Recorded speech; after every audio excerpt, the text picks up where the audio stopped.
Right, good morning, welcome to another exciting package of the Leadership Roundtable, where we build leadership capacity for small businesses. And today on the show I have a woman who has had enormous experience in the banking sector before going into her own business of providing financial advisory for various people who want to go into investments and so many other sectors in the financial market. I have Mrs. Toyin Alasi. Good morning. Good morning. All right. Okay, good to have you. Two things. First, jump at me. You've had enormous experience in banking before going into financial advisory.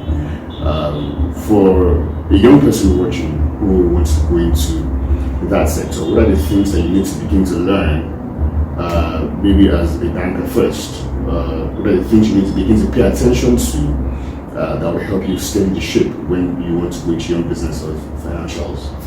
Well, first of all, when I was at the bank, I didn't know I was going to do financial advisory. Okay. But one thing that stood out for me was I was a consistent person and committed to my job. So while I was there, I was learning different aspects of the business that today I can see is very useful for me in what I do. As a matter of fact, what I do, most of the experiences I share with small business owners and from contacts I made, whether from managing someone's account or from observing the track record of a particular client and all of that. So, and then even from what the bank itself, herself as an organization did as a business, how they run the different things they do, how they manage people, resources, and all of that. So if you're going to thrive in an industry, one thing is important: focus. If you're there just to see what you can get and move out and all of that, it's like planting something here now. You uproot it after 3 months. You jump here, uproot after 3 months. It won't grow properly. Unlike a plant that is there and watered, you'll be able to learn a lot. You have experiences you can share with people and all of that. So I would recommend that if you're looking to work in the banking industry, and then probably to do your own business eventually, it's simple. You are within a business. Learn what they do there, and then you can replicate that in your business, because that's what I do. Okay, so you mentioned two things: consistency and commitment. Those two things jump at me. Because a lot of young people today jump from business to business. Oh, okay, so I'm doing hair, and yes, so my friend is doing clothes, so someone else is, so they jump from one thing to another. So consistency in itself is a habit. One of the things that lays the foundation for that is that you're quite fulfilled at what you do. Was that a key to consistency, or what are the keys to consistency in itself? Yeah, so I would say if you are going to be consistent with what you do, the first thing is clarity. Is this what I'm supposed to be doing? Because if you're not sure, you're probably just a hustler. I'm here today, tomorrow I'm there, and all that. There's no passion that drives you. Because really, what happens is when you start this and the reality hits you, you give up on that, and then you go to another sector thinking, oh, my friend does it, she seems to be making a lot, let me also try. So people tend to jump around because they're not clear exactly where they're going. Clarity of vision simplifies your entire life for you.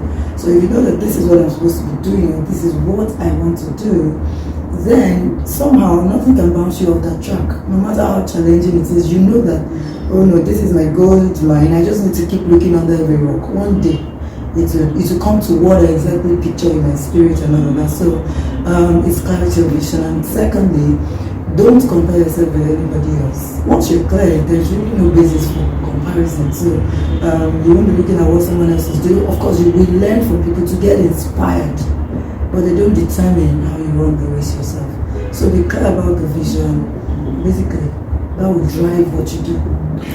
What were the major challenges you faced when you set up money-wise, and how did you overcome them? I mean, those first few days, months, what were the major challenges you faced? Because, this is trying to replicate the experience and sharing with young people. The challenges will come. So, what are those challenges and how did you overcome them? So, of course, most challenges people face in business is low low capital to do what you want to do. So I was still talking with a lady yesterday who said, I just have all these dreams in my head, but I can't seem to execute it. In my mind, I'm thinking the only reason you can execute is because you don't have money. Alright, so that was the first challenge that hit me, because at the time I left the bank, I had only just realized how bad I was with money a year to that time. So I practically left with almost nothing. So I left to do this, and in fact, people wonder how I left, because even me, I'm wondering, how can you leave a job that paid so well to do this and you didn't even have major savings, nothing. So, but one of the things is, so that was the first thing that hit me. You're starting a business, you should be able to get an office. I couldn't for years. And I just had to keep going. I worked from home. I built my first website myself, because when there's no money, that's what, again, coming back to clarity of vision, because of the passion I had for it, I would go online, watch YouTube videos. I'm watching YouTube videos and building the website. I'm like that. So wow. How do you navigate? When I get to a roadblock, I watch a video to do that, go back to it. That's how I literally built everything from scratch. So I'm always one of the persons who tell people, you don't have to have money, even though if you have money, I recommend it any day, anytime. Have money. Because it sort of slows you down if you don't have money. Even though scarcity, there's something called the power of broke. It's a principle that a lot of people use, because when you're in that place where there's scarcity, somehow your brain, I was sitting in a place yesterday, we ran out of resources to use for what we normally do, and we improvised because there was scarcity. So I was able to learn a lot of things. Nobody can tell me about website now and I don't know something about it, and you can't overcharge me, because if I did it myself, I have an idea, the work you're going to put into it, even though it could be more complex for you and all of that. I created my online course myself, recorded, did everything myself, put it online, all those things. So one of the things that will first hit you, and again, even when you have the money, another thing that hits you is market acceptability of what you do. So I would recommend, before you hit the market, they call something testing the waters. So it's not that you're not going to do it because of the challenge you face, but it sort of give you an idea of what you're going to face and how to overcome it. So if you test the waters and you're hit by something, you find a way around it, and then you can enter the market. So my industry is a bit untapped in Nigeria, maybe even Africa. So you're talking to people about, let me tell you how to manage your money, and they're like, how can you be telling me how to manage my money? So a lot of people couldn't even understand how I would make money from doing this kind of business. Nobody wants you to tell them how to manage their money and blah blah blah blah blah, but really that's not true. Is that a black man's thing? It's a black man's thing, because if you go to the first world, this is a gold mine, actually. It's a gold mine. There are a lot of major people who do this in the first world, and they're very wealthy. Yeah, so it's untapped here yet. Okay, so challenges, finance, which is something we're coming to much later for small businesses. And then you also talked about the fact that when you don't have finances, adversity makes you think and improvise. So for a small business person watching, because you absolutely blew my mind when you said you should build a website for yourself. A lot of people will tell you, I can't build a website, or I don't have a job, so I'm sitting at home, you hear all sorts of excuses. And then someone says, just get up first and do something. So what was that one thing? I want to make this very simple, not too complex, because you're talking to me. What was that one thing that got you up off bed every morning and got you to get cracking on this vision? That one thing, that one major thing that you looked at in the mirror and said, if I need to build a website myself, I will do it. If I need to work from home, I will do it. If I need to ask people to invest in my business, I will do it. What was that one thing? Yeah, so while I was at the bank, I was there for 11 years, including my service year. So I noticed a pattern. Yeah, you collect the money, spend it, collect the money, spend it all, and all of that. And the banking industry is such that when you're leaving, you don't get anything. So all of what you're earning is what you have. So I noticed the pattern with me. It took me about 9 years out of the, way over 9 years, almost 10 years out of the 11 to realize that I had been bad with money. So I found out the gap. Nobody taught me how to manage my money. Nobody said, this is what you're supposed to do. So, and I noticed that this same pattern existed with all of my colleagues. We were always broke. If the bank didn't pay on the set date, everybody is upside down. So that passion to see people do better with their finance was what always brought me up every day. I'm like, there's a problem here. People can get wealthy working for someone. Because the mindset we then had was that, this employee thing, you can't work for someone and be rich, but that's not true. You can be what you're worth. Yeah. That's not true. What you need to build wealth is an income. Whether you work for someone to get the income or you do a business to get it, it's an income. So I realized that there was this gap, and there was that's why no matter how much I talk to businesses, I still have this inner passion for employees who say, I'm struggling. Once you can have, I feel like even employees have more opportunities than business person, because you have a consistent income in. So that's your opportunity. So when I think about what people are going through, how I suffered, banker that was suffering. The other day I see my manager. It's an irony.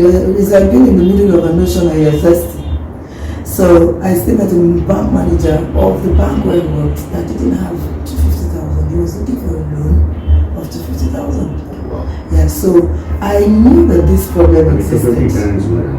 Oh yeah, of course. While I was there, I wasn't even a manager. I earned almost $500,000 at the time. So imagine what a full manager is earning, a whole branch manager. So, and it was with someone asking for a loan of 250,000. So we tend to, that problem is there. It's a real problem, even though people don't acknowledge it, but it's very real. So when I think about that all of the time, I'm like, no, I need to do this. I need to let people see the light. I need to let them know that they can actually fix this. They can become rich working for someone and all that. That was what drew me every day. So whatever I needed to do, I did. Okay, we'll come to small businesses now, just now. But before then, don't you see that as a cultural thing? Where the people build to impress others. I think that's one of the first things that jumps at me when you see people don't know how to manage their resources in this part of the world. We have a culture of impressing people, so there's that tendency to live beyond our means. You know, I won't want you to say the secrets of your trade on camera, because I mean that's why you have a business. So I mean, I'll leave people who want to patronize you to understand what it takes to manage your resources. But is that more of a cultural thing? I don't think so. I think it's more of an education thing. Because that's why financial literacy exists. There are a lot of financial illiterate people that are actually educationally literate. So they went to school. All these bankers I'm talking about, your home manager is a graduate. He's had probably 15 minimum years of experience, so he's not a novice. But when it comes to financial literacy, he is. Okay, yeah, I mean, fair enough. I mean, I was listening to a video the other day about the pastor who said people go to school for 7 years to study to be a lawyer, 5 years to be an engineer, but nobody wants to study to know about how to have a successful marriage. So fair enough. I mean, financial education. When should I be taught in schools? Yes, highly. There's no use. I mean, I was very good, brilliant in school. I loved a lot of maths, but I didn't. When it came to money, I didn't know anything about it. So what was the correlation? It has to be intertwined. So it has to be brought together, so that when people leave school, they leave knowing exactly what they're going to do. And you find some private universities who take the time to teach people to appreciate money and all of that, the value of money, entrepreneurship. They already show them those stuff. They come out and they are the ones developing amazing softwares that we all used to do. So it is highly recommended from secondary school. Okay, and some in government will just be watching. Now let's come to small businesses. How I mean, interest rate is at high double digits. How do small businesses thrive in this kind of environment where it's already a big headache setting up a business? I mean, if you, just like you said, if you were in the developed world, in the first world, and you set up a business like this, the irreducible minimum would be that you have partners to buy into your business, even if you can't access loans. Yeah. But of course, you'll be able to access loans.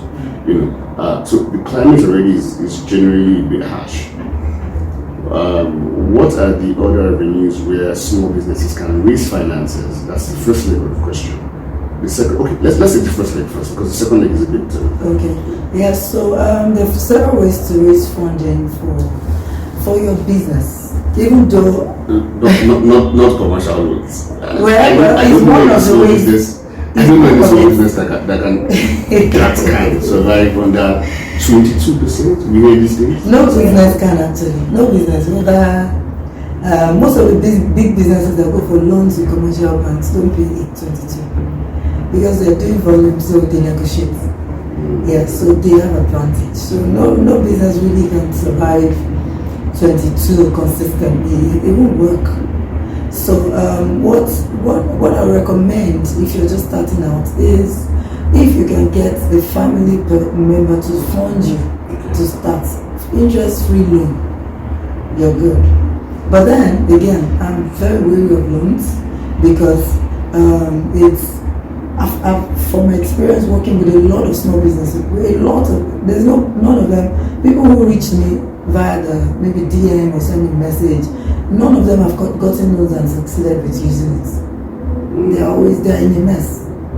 First of all, because they got it from quick loan companies who don't have that, you understand, that's the short term, because it comes easy. That's a major one now. It comes easy, so they're already in a problem as we speak, a lot of them. So I'm very wary of loans. I'd rather advise you be organic first of all at the beginning.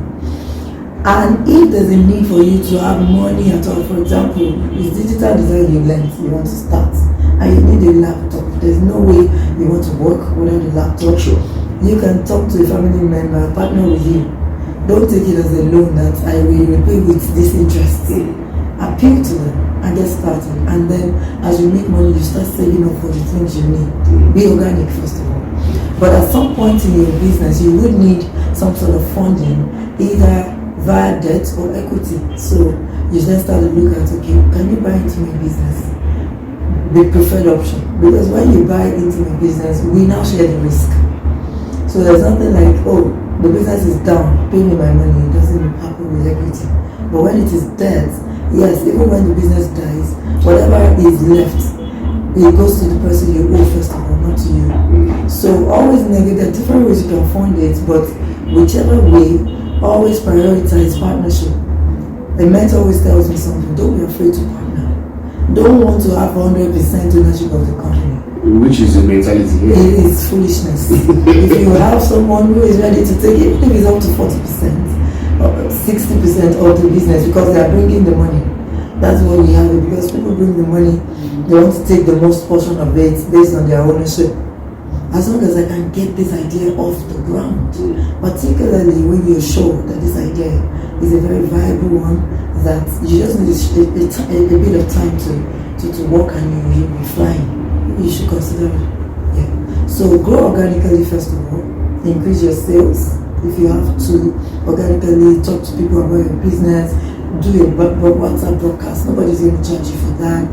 Go create a social media handle and all of that. And then you can now start, as the business progresses, you have used your 200, 300,000, it has come back, you have seen the modalities of the business, you know where you shouldn't even venture to, you know where you should put the focus and all of that. Then you can start inviting people to join you. Before I go to the next question, something jumps at me here, which is also an important issue. One of the key aspects of financial literacy is actually financial discipline. And we seem not to do well at that here. More or less, a lot of people just lump both the capital and the profit, and then they lump it together, and then they don't know which is which, and then they just spend money. Again, I know that's part of the nature of your business, and I'm not going to ask you to, because then nobody wants to pay for. But what is a particular key to financial discipline? Because even in government, we have a lot of financial indiscipline. So, because a lot of people have said, it's not so much of how much tax you bring into government coffers. It's so much of how you spend what you've earned. Because there's this drive to raise more tax by government, taxing carbonated drinks and all that. But so, that brings us to that particular issue, financial indiscipline. What is one of the most core ingredients of cultivating financial discipline as a small business, so that you don't lump capital with profit and then just spend anyhow, and then it runs you into trouble? Yeah, so discipline of any sort stems from long-term thinking. Wow. Yeah, of any sort. If you're looking that your marriage should be this beautiful in 3 years' time, there's a way you will act now to work towards that goal. The reason a lot of people are not disciplined financially is they don't have a particular target they're driving towards. The people just leave. That's a big problem here. So you see someone start off the year like this without a financial plan. You're just running. No destination in mind. You will get anywhere. Because the destination unknown is the destination you'll never get to. So most discipline, whether financial or spiritual or marital or parental, stems from long-term thinking. If you want your child to be a diamond student in school, that goal is what will determine how you raise that child today. So you're going to say, I'm bringing you an extra class tutor to take you 2 to 4 p.m. every day, because we have a target we're working towards. So if you see your small business as a big business already, you won't want to kill it. Because you see, big businesses don't just dip hands into the coffers of business monies and be spending it the way you spend it. It's because you don't think that business will amount to anything. If you think it will amount to something, doesn't mean you won't spend from your business. No, separate the two. This is business money, this is personal money. I work for my business, so how do I spend? Pay yourself a salary, put yourself on a salary. That's where you then spend you can do whatever with your salary. But if you start to see, a mentor of mine will say, if you see your small business as a big business now, you will start to treat it like one from now. So big businesses will track their income. There's no way you want to track what you're not keeping record of. So they have a separate account for the business. I remember when I was at the bank knew how much they spent on toiletries and stationaries, that they knew that, okay, this is too much, we need to cut. They were tracking it. Because you could not spend 1 year without raising an expense. We had 3 registers for expense. The first 2 registers, the form you fill is 1. They now have a physical register where you write it. And then they have a staff who operates it on the system. 3. Why are they doing that? Record. Because they're thinking ahead. So when it was time to cut down, they knew that this is too much, we need to cut down. So if you see your small business, no matter how little you're starting, as a big business tomorrow, there's a way you will build the business now. So you put some structures in. You might not be able to do all the big things big businesses do, but your mindset is right. So you know that, no, from now I want to separate accounts. My books will be clean from now. I will not wait till there's a complication before I sort it out, or I'm waiting for some big money. No. A mentor was talking about success, and he said that success is what you attract, by whom you have become. So success is not what you pursue. I want to succeed in this business this year. No, I'll be chasing after. No. It's how you structure that business, so much so that someone sees it and wants to even invest. A lot of businesses are not fundable because they don't even have a clear plan they're working with. There's no structure. Nobody's asking you to hire this, hire that. We always advise that you start very lean. If you need a contract staff, don't go and take a permanent staff. You understand? We advise all of that to keep your expenses minimal, But then there has to be little structures in place, like I have an account, my taxes are clean, my records are. Do you understand? Everybody sheets. Yeah, things like that. You know your profit and loss at the end of the day. You didn't have to get an accountant. You sat down. How much came in? How much left? What did I spend on? Where did the money go? You know, basic things like that. Okay, so let's come to the second question as we try to round up. Yeah. Now, as a small business, you have been fortunate enough to access finance. Yeah. Two things. First of all, stability and then scaling up. You said something very important now, which is that you have to see your small business as a big business already. So, I mean, in that case, you didn't have to plan. Not just for the years. Some of us have 4 or 5 year plans, right? So, you have access to finance. Now you have money. Yeah? So, for someone who now even has money, right? One, how do you stabilize that business with that resource? And then two, how do you scale up? Alright, first, well, there has to be purpose for every finance you get. So why did you go for the loan in the first place?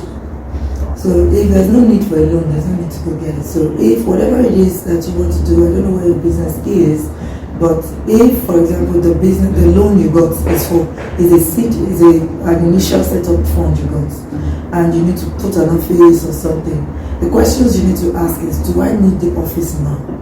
Can we function from a what you call it, all this shared working spaces for now? Why?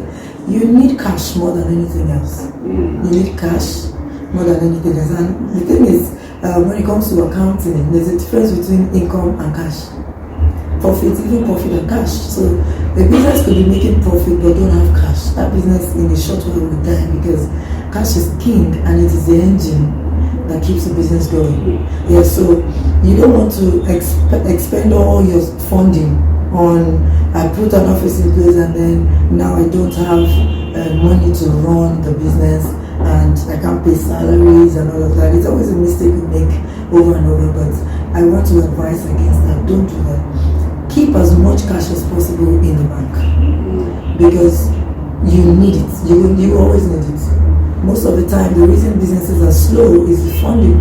So especially if you're not clear of everything you need to do, have the money there. You can even invest it in a secure investment, please, nothing risky.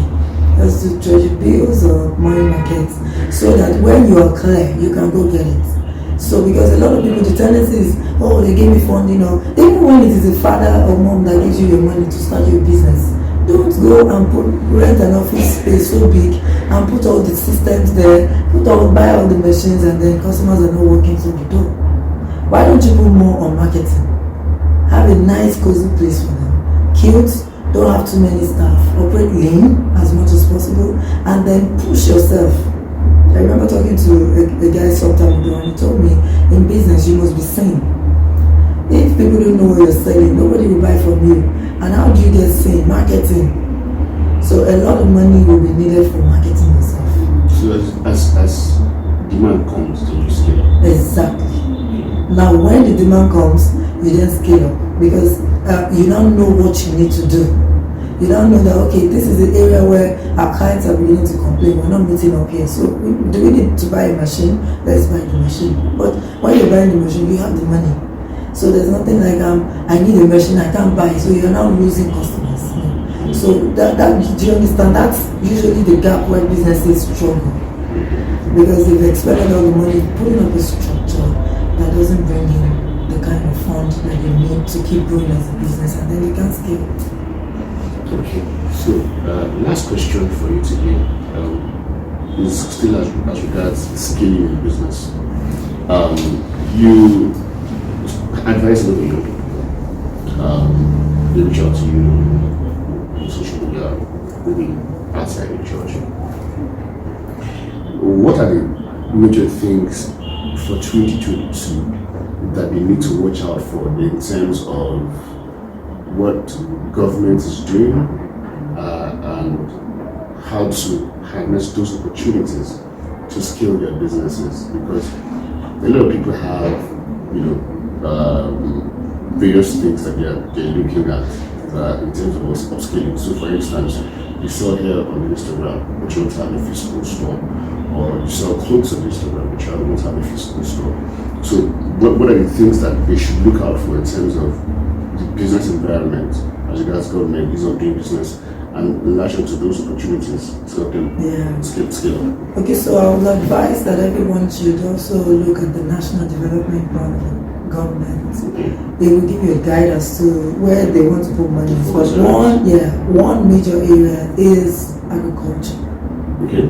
Because they're looking to minimize or to reduce the focus of the country's income on oil alone. So they're looking at other sectors. So agriculture is major, and it's wisdom for you to know that this is where the money will be going, and I go there.